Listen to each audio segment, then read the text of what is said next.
እቺን ቀን አሳድሮ የሰጠን እግዚአብሔር ነው እና ክርስቲያን መጀመሪያ ሲነጋ የተቀበላትን ነው ማመስገን ያለበት። ዛሬ ፍሬ ናት። መጀመሪያ ስላልኖራችሁባት ስለ ዛሬ 10 ዓመት ከመጨነቅ ስለተሰጣችሁ ቀን ውብ ማድረግና ለማድረግ ተጨነቁ። እቺን ቀን እንዴት ጥሩ ላድርጋት መጀመሪያ። ምክንያቱም ዛሬ ዝም ብላ አልተሰጠችም።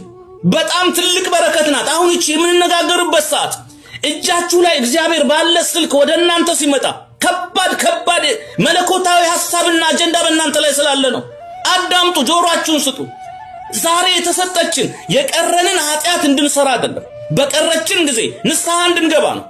ንስሐ ግቡ ነው።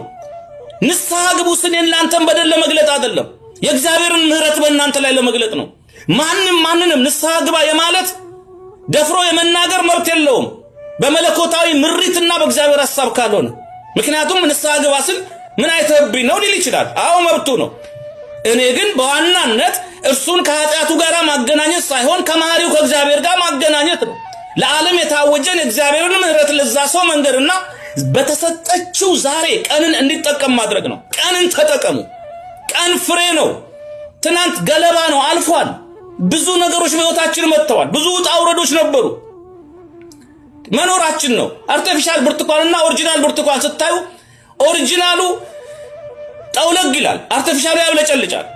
የሚያብለጨልጨው አልኖርም። ዛሬ የጠወለከው ከማዲያትም ጋር ሁን፣ ከሽበትም ጋር ሁን፣ ከእርጅናም ጋር ሁን፣ ከእመም ጋር ሁን፣ ከማነከስ ጋር ሁን፣ ከተለያዩ ቁስሎችና ደዌዎች ዛሬ ላይ ራስህን ካየህ ዛሬ የመኖርህ ውጤት ነው። ስለኖርክ ነው ዛሬ መጣው።